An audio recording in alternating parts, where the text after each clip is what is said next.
This Ramzan transmission is brought to you by OK Estate and Builder, Cosmos Realtor and Builder, M&J Shipping Line, Al Ibrahim Eye Hospital, Arfat Estate and Marketing. In association with One World Builder, Help International Welfare Trust, Bombay Lighthouse, Musani Electronics, Shan Marketing, Mehman Lawyers Forum, Bilwani Law Associates, North City School of Arts, Students Right Way, Al Mariam Real Estate, H. Dandor Production.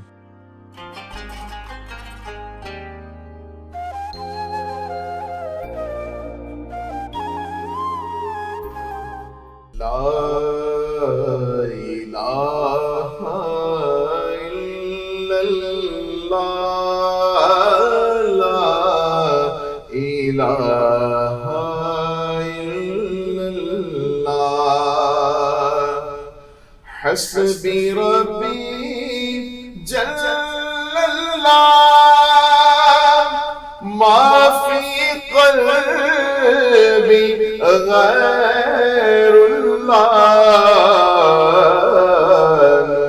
نور محمد صلی اللہ لا الہ الا اللہ. پڑھو پڑھو یہ صدا لا الہ الا اللہ,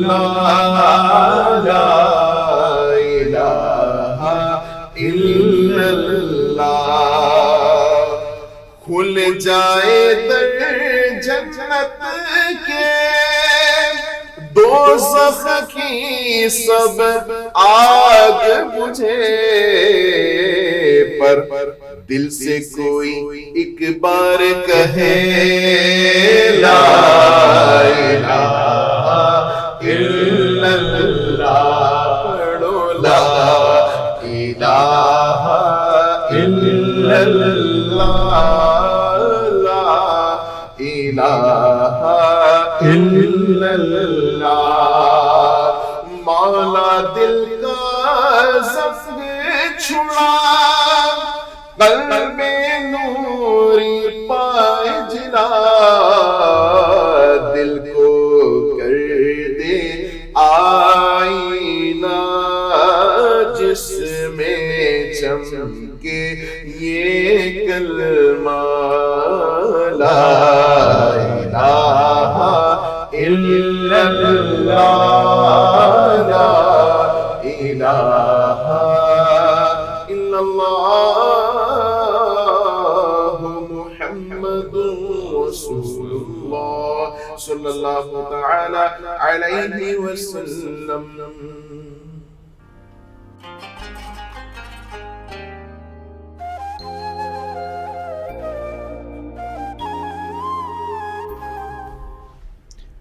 سبحان اللہ.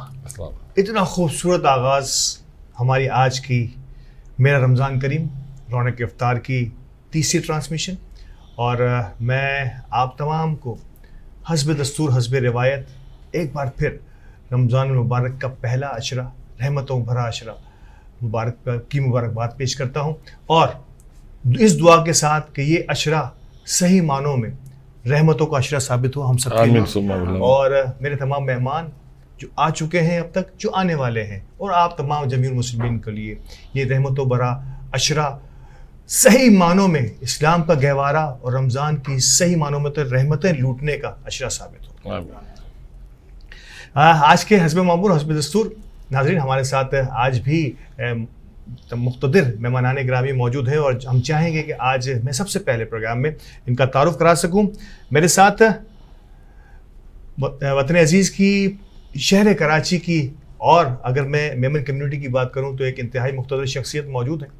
Pakistan Memon educational and welfare society کے کرتا دھرتاؤں میں سے ایک ہیں, اور as an professional managing director اور فاؤنڈر ہیں ٹیلی مارٹ کے جناب عبدالرؤف عیسیٰ صاحب ہمارے ساتھ موجود ہیں. السلام علیکم سر. وعلیکم السلام ورحمۃ اللہ وبرکاتہ. بہت شکریہ رؤف عیسیٰ صاحب ہمارے ساتھ وقت نکالنے کے لیے, اور انشاءاللہ آپ سے تفصیل سے بات ہوگی بہت سارے موضوعات پر. آج ہمارے ساتھ یقینی طور پر وجود زن سے ہے تصویر کائنات میں رنگ, لیکن ایڈوکیسی وکالت ایک ایسا شعبہ ہے جہاں خواتین کا رجحان کم دکھنے میں آیا. خاص طور پہ اگر میں میمن کمیونٹی کی بات کروں تو شاید ہی چند ایک نام جو انگلیوں پر گنے جا سکتے ہیں وہ وکالت کے شعبے کو اختیار کرتی ہیں, وہ خواتین کی میں بات کر رہا ہوں. لیکن مجھے خوشی ہے کہ آج ہمارے ساتھ ایک انتہائی سینئر لائر موجود ہیں, اور آپ جیت پور میمن ایسوسی ایشن کی لیڈیز ونگ کی فعال رکن میں سے ایک ہیں, اور ایڈوکیٹ ہیں عظمیٰ یوسف ایڈوکیٹ صاحب. السلام علیکم میم. بہت شکریہ. ایک رول ماڈل کی حیثیت سے آج میں نے کوشش کی ہے کہ آپ کو پیش کر سکوں, اور وہ تمام خواتین جو ہماری خاص طور پہ, وہ تمام خواتین اور میمن کمیونٹی کی برادری سے خواتین بھی لیکن طور پر آج بہت کچھ سیکھیں گی اور ان کو بھی آگے پڑھنے کا جذبہ پیدا ہوگا آپ جیسی فعال خواتین کو دیکھ کے. بہت شکریہ آپ کے بلانے. اور حسب دستور حسب معمول ہم نے کہا تھا کہ پورا رمضان اس بار ہم نے دعوت دی ہے اور ہمارے ساتھ رہیں گے. پچھلے رمضان کی چند ٹرانسمیشنز میں آپ نے ان کو دیکھا, بڑی تشنیگی سے رہی تھی. تو ہمارے ساتھ موجود ہیں علامہ محمد مدثر القادری, بانی Kanz ul-Uloom Islamic online network کے. علامہ صاحب بہت بہت شکریہ. اور آج میں اس آغاز میں کچھ باتوں کے بعد, مہمانوں کے بعد یہ بھی جاننا چاہوں گا کہ کنز العلوم اسلامک یہ کیا یہ آن لائن نیٹ ورک جو ہے کیا سروسز بھی دے رہا ہے, شاید اس پہ بھی ہم بات کریں گے. تو پلیز آپ تیار رہیے گا. لیکن پہلے میں آغاز کروں گا عبدالرؤف عیسیٰ صاحب سے. رؤف صاحب, بارہا آپ سے ملاقات رہی ہے, ٹی وی چینلز پہ بھی ملتے رہے ہیں, ہم مختلف کمیونٹی اور نان کمیونٹی کے پروگرامز میں بھی ملتے رہے ہیں. پہلا سوال کہ عرصہ دراز ہو گیا, دہائیاں ہو گئیں آپ کو کمیونٹی سروسز کی اگر دیکھیں, اور شہر کراچی کی کمیونٹی سروس کو دیکھیں, اور کئی ایسے ادارے ہیں جہاں پہ کمیونٹی اور نان کمیونٹی کے لوگوں کو آپ سرو کرتے رہے ہیں, اور ہمارے ساتھ شانہ بشانہ کمیونٹی کے لیے اور سوسائٹی کو بہتر کرنے کے لیے کام کیا. اگر میں آپ سنگل الفاظ میں ایک لائن میں اگر ایک سوال کروں کہ میمن کمیونٹی کا شہر کراچی کی سماجی خدمات میں کتنا بڑا عمل دخل ہے, تو اس کو آپ کس طرح سے اپنے الفاظ میں ڈسکرائب کریں گے؟ السلام علیکم. میں تمام ناظرین کا بھی سلام پیش کرتا ہوں, اور سب سے پہلے آپ کے جو میمن نیوز ہے اس کا بھی شکریہ ادا کرتا ہوں. فرید بلوانی صاحب کا, آصف تھارانی صاحب کا, الطاف بھیانی صاحب. الطاف بھیانی سے بھی میری حیثیت 40 سال سے پرانی ہے, اور ان کی فیملی سے بھی زیادہ ہوگی. ٹھیک ہے, آج آپ نے 40 سال کی پرانی ایسوسیشن بتا کے میری عمر کا صحیح اندازہ کرا دیا بہت سارے لوگوں. ٹھیک ہے نا. اور جو آپ نے ابھی نعت پڑھی ہے, ماشاءاللہ یہ ہمارے جو سماجی ایونٹ ہوتے تھے اس کے اندر الطاف بھیانی صاحب نعت پڑھتے تھے. اب اپنی میمن کمیونٹی کی تمام جماعتوں کو تقریباً گیت بھی یہ گاتے ہیں, لیکن ہمارا ان کا تعلق اس نعت والے الطاف بھیانی سے ہے. لیکن میمن خدمت جو کمیونٹی ہے نا, اللہ تعالیٰ کے فضل و کرم سے 550 سال پہلے اپروکسیمیٹلی مسلمان ہوئی, اور اس کے بارے میں ایک دو تو غلط فہمیاں لوگوں نے پیدا کی. میں کوئی بولتا کہ یہ میمن کا نام پہلے مومن تھا اور بگڑ کے میمن بن گیا ہے, تو میں اس کا قائل نہیں ہوں. میرا کہنا یہ ہے کہ جو قرآن شریف بات ہے نا اصحاب المیمنہ, تو جن لوگوں کے ہاتھ میں ہم نے اسلام قبول کیا تو انہوں نے بولا کہ تم اسلام قبول کرو گے تو جنت میں جاؤ گے, تمہارے سیدھے ہاتھ میں نام اعمال ہوگا, تو اصحاب المیمنہ, تو ہم اس سے میمن بنے ہیں. ٹھیک ہے نا. تو اس کے بعد جو آپ نے سماجی خدمت کے حوالے سے بات کی, تو میمن کو اللہ تعالیٰ نے جو بنایا ہے, تو اس کا کمال یہ کہ میمن سماجی خدمت کے بغیر اس کی کوئی پہچان ہی نہیں ہے. اور جو ہمارے میمن میں ایک آج رواج ہے کہ جب بھی میمن نے کوئی جگہ آباد کی ہے تو وہاں سب سے پہلے مسجد بنائی, پھر اپنا گھر آباد کیا. تو پہلے اللہ کا گھر آباد, اسی کے برکت سے ہمارے گھر آباد ہیں اور چل رہے ہیں. دنیا میں جتنی بھی کمیونٹی ہیں, تو میمن کے لیے آپ دیکھیں کہ جب انڈیا میں میمن تھے, تو جب انڈیا کا علیحدگی ہوئی تو کتنے میمنوں کو بڑا نقصان ہوا, جو اس ٹائم کے صاحب حیثیت لوگ تھے.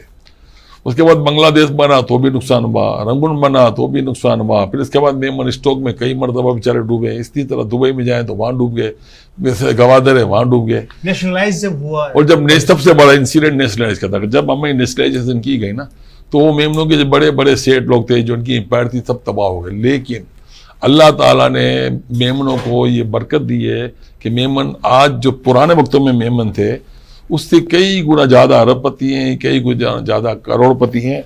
اس کی ایک ہی برکت ہے کہ دیکھیں دنیا میں تمام لوگوں کو اللہ نے رزق دیا ہے, تو تمام لوگوں نے رزق کھایا اور اس کا گوبر بنا دیا. لیکن اللہ تعالیٰ کا کرم یہ تھا کہ اللہ نے جب میمن کو رزق دیا تو میمن نے کھایا بھی اور اگایا بھی. تو وہ میمن کا جو ریسائیکل سسٹم ہے وہ چل رہا ہے. اب پورا پاکستان ایک بات پہ ناز کرتا ہے, وہ بات یہ ہے کہ بھائی پورے پاکستان کو کراچی چلاتا ہے. تو بھائی کراچی کو کون چلاتا ہے؟ وہ میمن چلاتا ہے. اور جتنے سماجی کام ہے نا, سماجی کام کا رول ماڈل میمن ہے. آج پورے پاکستان میں کوئی بھی آدمی کوئی بھی سماجی کام کرے, اس کی انسپائریشن میمن ہے. اب میں آپ کو اس سے آگے کی تھوڑی بات بتا دوں. اچھا اس سے پہلے میں ایک چھوٹا سوال میرے ذہن میں آنے میں چاہوں گا, اس کو ضرور کلیئر ہو جانا چاہیے, میں بھول نہ جاؤں. یہ ایک تنقید نہ کہوں گا میں, ایک سوال اٹھایا جاتا ہے کہ میمن کمیونٹی جو ہے وہ صرف اور صرف میمن کمیونٹی کے لیے ہی کام کرتی ہے, اور یہ سوال اس کا جواب آپ سے بہتر کوئی اور نہیں دے سکتا, کیونکہ آپ کے زیر دست جتنے بھی ادارے ہیں ان سب میں صرف میمن کمیونٹی کو سرو نہیں کیا جاتا. تو اس کا آپ کے الفاظ میں چاہوں گا کہ ضرور جواب دیجیے گا. اللہ نے چاہا تو میں اس کا جواب دوں گا اور بہتر دوں گا, اللہ نے چاہا تو. اللہ دلوائیں گے, میری کیا اوقات ہے. میں چھوٹی بات ہے, پاکستان الگ ہوا نا تو میمنوں نے پاکستان بننے کے لیے جو قربانی دی اس کی کوئی مثال نہیں ہے. پاکستان بننے کے بعد آتا ہے کہ بھائی سر آدم صاحب نے اس کے لیے بلینک چیک دیا. اگر یہ ہندوؤں کی جتنی کتابیں ہیں اس کتابوں میں ان کی سنگل بات تھی کہ اگر پاکستان میں میمن نہیں کیا تو پاکستان وائنڈ اپ ہو جائے گا, فلوپ ہو جائے گا, اور واپس ہاتھ پاؤں جوڑے گا کہ ہمیں انڈیا کے ساتھ ملا لو. لیکن اس ٹائم کو جو ہندو اور سکھ لوگ تھے انہوں نے میمنوں کی جو عورتوں کے کپڑے, ان کے ٹھاٹ باٹ دیکھے تو سونا چاندی, تو انہوں نے اس سے لوٹ مار مچائی. تو وہ لوٹ مار مچانے کی جو شر ہوا اس شر میں پاکستان کے لیے کھیڑ تھی کہ انہوں نے ہجرت کی, ورنہ تقریباً میمنوں کا پاکستان آنے کا ارادہ نہیں تھا. جب پاکستان آ گئے تو ہمارے کھوکھرا پارک پہ اس ٹائم کو جو میمن سیٹ جتنے بھی تھے انہوں نے طے کیا تھا کہ ہم یہاں پہ کیمپ لگائیں گے. وہ کیمپ پاکستان میں 7 سال لگا رہا ہے کہ جو لوگ انڈیا سے ہجرت کر کے آتے تھے وہ اس کو ویلکم کرتے تھے, ان کو راشن, پڑھاؤ, کھانا پینا, اس کی ضرورت زندگی پوری کرتے تھے. تو اتنا بڑا کنٹریبیوشن ہے کہ اگر یہ کنٹریبیوشن نہیں ہوتا نا تو بھی لوگوں کو وہ امید کی کرن نہیں ہوتی کہ ہم پاکستان جائیں گے سب کچھ چھوڑ کے, تو وہاں ہمیں کیا ملے گا. تو استقبال کرنے کے لیے 7 سال تک وہ کیمپ لگا رہا ہے. اور ہم جب چھوٹے تھے, میرے جب آدمی بھی, تو ایک ہی بات سنتے تھے, کیونکہ بنگلہ دیش کو بنے ہوئے اب 51 سال ہو گئے. تو بنگلہ دیش میں ہم چھوٹے تھے تب سے ایک میوزک چلتی تھی کہ وہاں سیلاب آ گیا ہے. جب بھی سیلاب آیا ہے نا تو وہاں پہ ہمیشہ میمن جب وہاں ساتھ تھے, یا 1971 سے پہلے کی بات ہے, تو وہیں میمن خدمت کمیٹی تھی. وہ بھی وہ لوگ تھے جو پاکستان کے میمن تھے, یہ ویسٹ پاکستان کے, اور وہ ایسٹ پاکستان میں جن کا کاروبار تھا وہ پوری وہاں کی یہ کمپین کو یہ میمن خدمت کمیٹی کے طور پہ یہ ہمارے میمن رن کرتے تھے. اور اس کے بعد بھی آج افغانستان میں کوئی ثانیہ ہو جائے, آج شام میں کوئی ثانیہ ہو جائے, آج عراق میں کوئی ثانیہ ہو جائے, آج دنیا کی کسی اور گوشے میں ہو جائے, تو آج بھی پاکستان کی امداد جاتی ہے. اور جو ہمارے پاکستان کے سماجی خدمت کے ادارے وہاں خدمت کرنے جاتے ہیں ان کا سب سے بڑا ڈونر میمن ہوتا ہے. ابھی آپ نے جو سوال کیا اس سوال میں بات کر دوں کہ میمن کے بارے میں یہ غلط فہمی زبردستی پیدا کی گئی ہے کہ میمن نہ صرف میمن کے لیے کرتا ہے. میمن کی چند سروسز ایسی ہیں جو صرف میمن کے لیے, کہ میمن شادی مدد جو جماعت کی معرفت ہوتی ہے تو وہ اسی جماعت کے میمن کے لیے ہوتی ہے, وہ اسکالرشپ اسی جماعت کے میمن کو دیتا ہے, وہ کاروباری لون اسی جماعت کے میمن کو دیتا ہے, وہ ہاؤسنگ کی لون اسی جماعت کے میمن کو دیتا ہے, لیکن وہ صرف جماعت کی حد تک ہے. لیکن جماعت کے اسکول ہیں, کالج ہیں, ہسپتال ہیں, دیگر ویلفیئر سروسز ہیں, وہ تمام لوگوں کے لیے, بلکہ میمن واحد ہیں جن کی سروسز غیر مسلموں کے لیے. کیونکہ میں کہتا ہوں کہ میمن کا مقصد تو یہ ہے کہ اللہ رب العالمین نے, حضور صلی اللہ علیہ وسلم رحمۃ العالمین ہے, تو میمن کا کمال ہے کہ میمن پورے عالمی جو انسانیت ہے نا سب کے لیے رحمت ہے. اور حیرانی کی بات بتاؤں, جتنے میمنوں کے اسکول ہیں, ہسپتال ہیں, کالج ہیں, اس کو آپ آج جا کے چیک کر لو, اس کے اندر آج بھی جو اسٹاف ہوگا نا اس کا ریشو بھی نان میمن زیادہ ہے اور جو ہمارے میمن ہے وہ کم ہے. مطلب اداروں میں جو ملازم ہے اس میں بھی ریشو نان میمن کا زیادہ ہے. اور جو ہمارا بھی اب میتی بنایا گیا کورنگی میں تو 10 میمن فیملیاں بنی رہتی ہیں.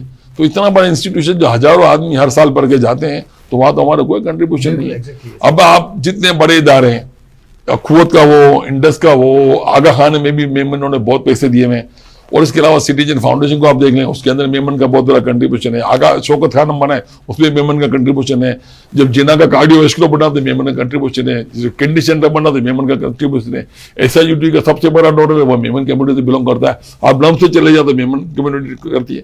اور آج داؤد انجینئرنگ یونیورسٹی جو بنی ہے, جو داؤد انجینئرنگ کالج تھا, میمنوں نے بنائی ہے. آدمی سائنس کالج جو ٹاپ انسٹیٹیوٹ تھا وہ ہمارے میمنوں نے بنایا ہے, اور وہاں سب کے لیے سروسز ہے. اور ہمارے میمنوں کے جو اسکول جو ہیں جب پاکستان بنا تو آپ حیرانی کی بات بتائیں کہ جو میمن کے حاجی سلیمان بھورا تھا, ان کی ایک پوری ٹیم تھی, انہوں نے مل کے 1947 میں پاکستان بنائے. انہوں نے 1948 میں پاکستان میں میمن ایجوکیشن بورڈ کا قیام کر لیا کہ یار لوگ وہاں سے آئیں گے تو کھانے پینے کی, رہنے کی ضرورت کے بعد سب سے دوسری ضرورت ہے علاج معالجے کی ضرورت ہے, اس کو تعلیم کی ضرورت ہے. تو میمنوں نے جو بطور امتی اپنی ذمہ داری پوری کرنی تھی وہ انہوں نے کی ہے. اور مجھے اللہ کا بھی شکر ادا کرتا ہوں